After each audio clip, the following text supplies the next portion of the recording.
Hi, I'm Donna Wolf from naztazia.com.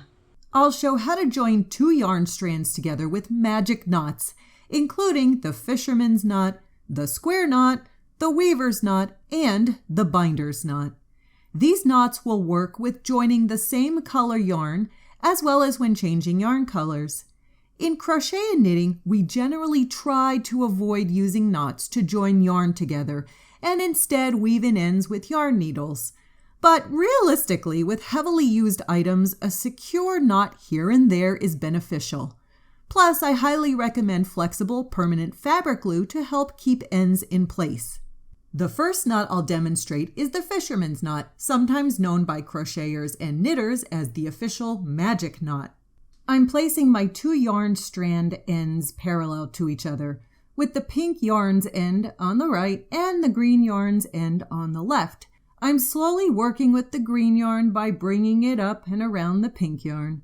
Then I'm tucking the green yarn strand underneath the pink yarn and underneath the green yarn strand. Finally, I pull the green end through to form a pretzel shape. Next, it's time to work with the pink yarn, and this will pretty much be done the opposite way. Bring the pink yarn over the green yarn and then tuck the pink yarn under the green yarn and under the other strand of the pink yarn. Then push the pink end through to form yet another pretzel shape. Granted, this process might seem a bit difficult at first, but it's pretty easy after 2 or 3 times. Plus, do a search for Fisherman's Knot diagram, which helps tremendously, as this knot has been around for centuries and possibly even more. Now it's time to tighten up both of the pretzels and let the magic begin. I'm working with the pink end first and then moving over to the green side.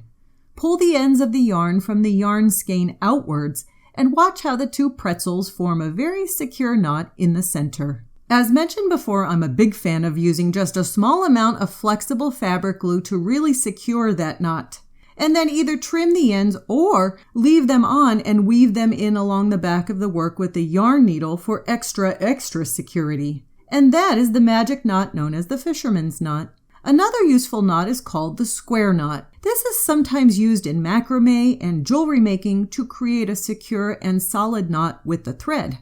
The key to getting this knot correctly made is in the order of the strands. In this case, my green yarn is my right side yarn. I'm using my right side yarn to go over and under and over my pink yarn. Now my green yarn is my left side yarn.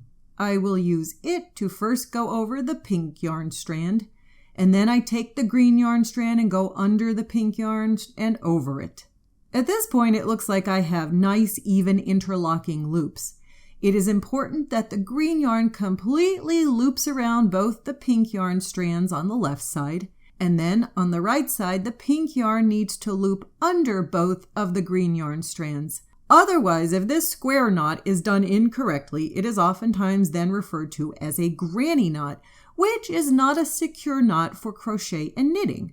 And here's my nice secure square knot. The next knot is called a weaver's knot, and there are at least 4 ways of making this same knot. I find the easiest way is to first start out with the slip knot, and as we crocheters and knitters know, this slip knot is something we're familiar with. Then place the second strand of yarn right through the loop of the slip knot. Hold both of the green yarn strands of the slip knot and pull firmly yet slowly outwards until that orange yarn pops through a bit and almost makes a click sound. The orange yarn has to pop through for it to be secure. Glue and trim the ends to create a nice secure weaver's knot. And finally, the last knot I'm demonstrating is a monster of a knot. It is called a binder's knot. It is a super secure knot, but it creates a large knot, which doesn't exactly matter if the blanket or handbag is thick, or it's on the inside or along the edge where no one will notice.